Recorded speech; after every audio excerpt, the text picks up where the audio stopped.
ciné, vous l'avez connu, Malcolm X. Vous êtes dessinateur. Je crois même que vous avez dessiné pour la revue de Malcolm. On va en voir un extrait. Alors, de ces Malcolm X différents que Spike Lee présente en suivant la vie du leader noir, lequel vous intéresse le plus et duquel vous vous sentez le plus proche? Celui qui m'intéresse le plus, c'est le seul que j'ai connu. C'est-à-dire, je l'ai connu en novembre 64, donc assez tard.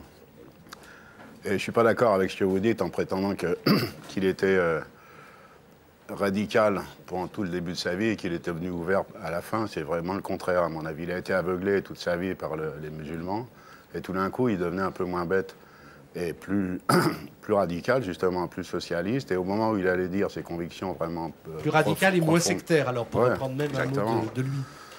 Et c'est pour ça que je l'aimais, et c'est pour ça que je le respectais beaucoup. Il est venu un jour à la maison, amené par Carlos Moore, qui était un Cubain africain, donc d'origine africaine, mais qui avait quitté Cuba pour des raisons de racisme, d'ailleurs, et qui était parti le rejoindre là-bas. Et un jour, il m'a appelé en me disant, tiens, je travaille maintenant avec Malcolm, et je vais te l'amener chez toi parce qu'il doit faire une conférence ce soir à la Mutualité. Et il n'a pas envie de descendre dans un hôtel, il veut aller chez des copains parce qu'il n'a pas confiance. Il était déjà à peu près sûr de se faire flinguer. Il savait que sa vie était en danger. Donc il est venu, je suis allé le chercher avec Carlos à Orly. Il est venu chez moi, il a passé 12 heures. On a bu du rhum cubain. Alors ça, je le jure. Hein.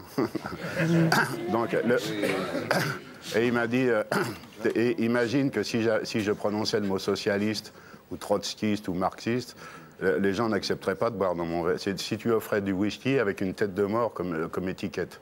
Donc, bon, je continue à prétendre être musulman, mais parce que je ne peux pas faire autrement. Et pour contrecarrer la religion catholique qui a complètement abéti les Noirs américains, le seul moyen de lutter, c'est de trouver une autre religion aussi forte, au moins, qui donc, j'ai pas tellement de choix. Et surtout, crois-moi, je ne suis pas musulman. En tout cas, je ne le suis plus. Et voilà.